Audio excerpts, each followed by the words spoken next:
ಮನುಷ್ಯರಿಗೆ ಇವ್ರಿಗೆ ಏನು ಗೊತ್ತಾ, ಇವ್ ಮಕ್ಕಳಿಗೆ ಏನೋ ಒಂದು ಜೀವನ ಮಾಡ್ತಾರೆ. ಅವ್ರು ಜೀವನ ಮಾಡಬೇಕು ಮಾಡ್ತಾರೆ. ಈಗ ಇದನ್ನು ನಾನು ಹೇಳಿದೆ ನಿಮಗೆ, ಹೆಸರೆಲ್ಲ ಸರಿ ಇಟ್ಟಿದ್ದಾರೆ ಪೂರ್ವಿಕ ಅಂತಕ್ಕಂಥದ್ದು, ಹೌದಲ್ವ? ಇಲ್ಲೇ ಆ ಜೀವನದೊಳಗಡೆ ಎಷ್ಟು ಚೆನ್ನಾಗೈತೆ ಗೊತ್ತಾ, ಓದಿದ್ರೆ ವಿದ್ಯಾಭ್ಯಾಸ ಮಾಡುತ್ತಾರೆ, ವಿದ್ವಾಂಸರಾಗಿರುತ್ತಾರೆ, ಉನ್ನತವಾದ ನೌಕರಿ ಮಾಡುತ್ತಾರೆ, ಕವಿತೆ, ಜ್ಯೋತಿಷಿ, ಸಾಹಿತ್ಯ ಎಂದರೆ ಅಭಿರುಚಿ, ವಿದೇಶದಲ್ಲಿ ಧನಪ್ರಾಪ್ತಿ ಉಂಟು ಮಾಡುವಂಥವರಾಗಿರುತ್ತಾರೆ ಅಂತಕ್ಕಂಥ ಶಿಕ್ಷಣ ಇವ್ರಿಗೆ ಬರಬೇಕು. ವಿದ್ಯಾಭ್ಯಾಸ ಇವರು ಸೈನ್ಸು ಖಂಡಿತ ಇವ್ರಿಗೆ ಆಗುತ್ತೆ. ಹೇಳಿರಿ 14 ಸೆಪ್ಟೆಂಬರ್ 2007 ವಾರ ಶುಕ್ರವಾರ 3 ಗಂಟೆ ಬೆಳಗ್ಗೆ, ಹೌದಲ್ವಾ? ಹಸ್ತ ನಕ್ಷತ್ರ 4ನೇ ಪಾದ ಕನ್ಯಾ ರಾಶಿ. ಈ ಹುಟ್ಟಿದಾಗಲೇ ಕೇಳಲಿಲ್ವಾ ನೀವು ಅಂತ ಕೇಳಿದೆ ನಾನು, ದೋಷನ, ಹೌದಲ್ವಾ? ಯಾಕಂದರೆ ಅದನ್ನು ಮಾಡಬೇಕಾದದ್ದೇ ಒಂದೇ, ಶನಿ ಶಾಂತಿ ಪೂಜೆ, ಒಂದು ಗಂಡು ದೇವ್ರಿಗೊಂದು ಅಭಿಷೇಕ. ಇದನ್ನು ಆವಾಗಲೇ ಮಾಡಬೇಕಾಯ್ತು, ಹುಟ್ಟಿದ 6 ತಿಂಗಳಿಂದ 11 ತಿಂಗಳ ಒಳಗಡೆ ಇದು ಮುಗಿಬೇಕಾಗಿತ್ತು. ಸರಿ ಇರಲಿ.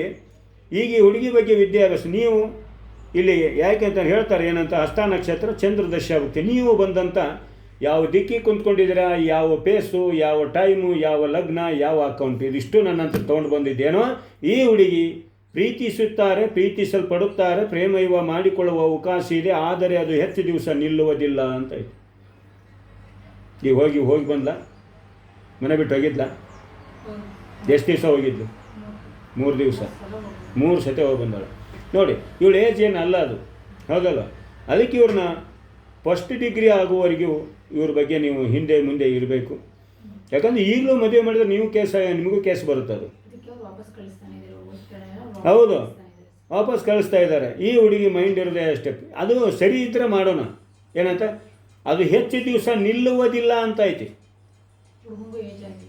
ಇಷ್ಟೇ, ಇಬ್ಬರು ಸೇರಿ ಜೈಲಿಗೆ ಹಾಕೋದು.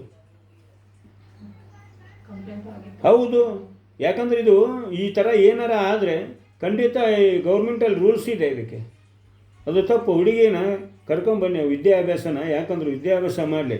ಈ ಮಕ್ಕಳು ತಂದೆ ತಾಯಿಗಳು ಏನಕ್ಕೆ ಓದಿಸ್ತಾರಂತ ಮಕ್ಕಳಿಗೆ ಗೊತ್ತೇ ಇಲ್ಲ. 10 ರೂಪಾಯಿ ಹೇಗೆ ದುಡಿತಾರೆ ಮಕ್ಕಳು ಅನ್ನೋದು ಮಕ್ಕಳಿಗೆ ಗೊತ್ತಿಲ್ಲ. ಇವರೇನೋ ಇವತ್ತ ಆ ಅಪ್ಪ ಅಮ್ಮನ ಬಿಟ್ಟು ತಂದೆ ತಾಯಿ ಇಲ್ಲದೆ ಇವರು ಭೂಮಿಗೆ ಬಂದುಬಿಟ್ರೆ, ಇವತ್ತು ಪ್ರಪಂಚದಲ್ಲಿ ಮೊದಲು ತಂದೆ ತಾಯಿನೇ ದೇವರು, ಆಮೇಲೆ ಈ 2 ದೇವರು ಬಿಟ್ಟು ಮೇಲೆ ಗುಡಿಯಲ್ಲಿರುವ ದೇವರು. ಅದನ್ನು ಬಿಟ್ಟುಬಿಟ್ಟು ಇವ್ರು ಯಾವನ್ನ ಕಟ್ಕೊಂಡು ಹೋಗ್ತಾರೆ. ಸರಿ, ಇವ್ರು ಕಟ್ಕೊಂಡು ಹೋಗ್ಯಾರ ಸುಖಮಯವಾಗಿರ್ತಾರೆ. ನೆಕ್ಸ್ಟು ಯಾವನಾರ ಮಧ್ಯದಲ್ಲಿ ಕೈ ಕೊಟ್ಟ ಅಂತಂದ್ರೆ ಇವ್ರ ಬದುಕು ಬೀದಿಗೆ ಬೀಳುತ್ತೆ. ಅದೇ ರೀತಿ ತಂದೆ ತಾಯಿಗಳು ಇರುವವರೆಗೆ ಕೊರಗಿ ಸಂಬಂಧಗಳಲ್ಲೆಲ್ಲ ಅನಿಸ್ಬಾರ್ದು ಅನ್ಕೊಂಡ್ಬಿಟ್ಟು ಏನು ಜೀವನ ಸಾಕಾಗಿ ಹೋಗಿಬಿಟ್ಟಿರ್ತೈತಿ. ಇದಕ್ಕೆ ಯಾಕೆ ಹುಟ್ಟುತ್ತಾರೆ ಇಂಥ ಮಕ್ಕಳು ಅಂತ ಹೇಳೋದು. ಅದಕ್ಕೆ ತಾಯಿ ಬುದ್ಧಿ ಇಲ್ಲ ಮಕ್ಕಳಿಗೆ.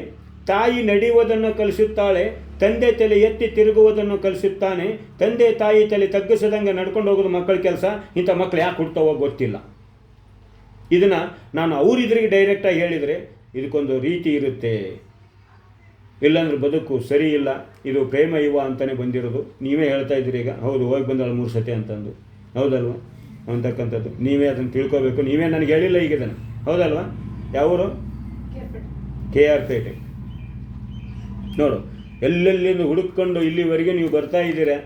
ಅವ್ರ ಮಕ್ಕಳಿಗೆ ಬದುಕೇ ಗೊತ್ತಿಲ್ಲ, ನಮ್ಮ ಅಪ್ಪ ಅಮ್ಮ ಯಾಕೆ ಬಡ್ದಾಡ್ತಾ ಇದ್ದಾರೆ ಗೊತ್ತಿಲ್ಲ. ಈಗ 6 ಅವರ್ ಓದಿರೋ ಮುಂದೆ 60 ವರ್ಷ ಕುಂತ್ಕೊಂಡು ತಿಂತೀರಾ ಅಂತ ನಾನು ಹೇಳ್ತೇನೆ. ಈಗ 6 ಅವರ್ ಓದಲಿಲ್ಲ ಅಂದ್ರೆ ಮುಂದೆ 60 ವರ್ಷ ಮೋಟಿ ಹೊರಬೇಕಾಗತ್ತೆ. ನಾಳೆ ಒಂದು ಕೈ ಕೊಟ್ರೆ ಗೊತ್ತೇ ಇಲ್ಲ ಇವಕ್ಕೆ. ನಿಮ್ಮ ಮುಂದೆ ಹೇಳಂಗೆ ಕೇಳ್ತಾಳು, ಮತ್ತೆ ಹೊರಗಡೆ ಹೋದಾಗ